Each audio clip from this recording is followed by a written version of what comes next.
दूसरा पाठ देखने के लिए हमारे चैनल को सब्सक्राइब करें 11। मौन भी एक उत्तर है। संसार की गहरी और प्रसिद्ध बातों में यह भी है, जब शब्द चोट पहुंचाने लगे तब मौन सबसे अच्छी प्रतिक्रिया बन जाता है। मौन बुद्धि का चिन्ह है, कमजोरी का नहीं। मौन में ही मन की आवाज सुनी जा सकती है। 12। व्यक्ति की पहचान उसके गुणों से होती है। दुनिया धन, पद और रूप को देखकर प्रभावित हो सकती है, लेकिन वास्तविक पहचान अच्छी सोच, उत्तम चरित्र, विनम्रता, सत्यता और करुणा से होती है। यह बात हजारों वर्षों से मानव समाज को मार्गदर्शन देती आ रही है। 13।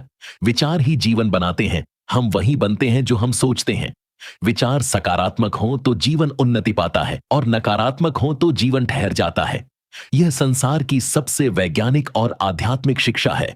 14। शांति और युद्ध मनुष्य के भीतर रहते हैं। बाहरी संसार में शांति लाने से पहले मनुष्य को अपने भीतर शांति लानी होती है। विचार, क्रोध, अहंकार और भय ही आंतरिक युद्ध की जड़ें हैं। संसार कहता है जीत भीतर की हो तब बाहर सब आसान हो जाता है। 15। कृतज्ञता सबसे बड़ा सुख है। जितना धन्यवाद का भाव बढ़ता है उतना ही जीवन में सुख बढ़ता है। संसार की प्रसिद्ध बातें कहती हैं, ए ग्रेटफुल हार्ट अट्रैक्ट्स मिरेकल्स।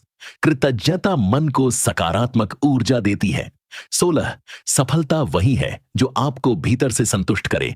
दुनिया में दौलत, शोहरत, पद सब अस्थाई हैं। वास्तविक सफलता वही है जिसमें मन, आत्मा और हृदय सब शांत हों। संसार कहता है सफल वही जो खुश हो। 17। हर व्यक्ति अपने भीतर एक दुनिया छुपाए बैठा है। हर मनुष्य के भीतर विचारों, भावनाओं, सपनों और क्षमताओं का विशिष्ट ब्रह्मांड होता है। इसलिए कभी किसी को कम मत आंकिए। दुनिया की प्रसिद्ध बात, every person is a story. निष्कर्ष, संसार की इन सभी प्रसिद्ध बातों में एक ही सार छिपा है, सत्य, करुणा, ज्ञान, धैर्य, समय, शांति और अच्छे विचारों से जीवन महान बनता है। जो व्यक्ति इन सिद्धांतों को अपनाता है वह दुनिया में सम्मान, सफलता और सुख पाता है।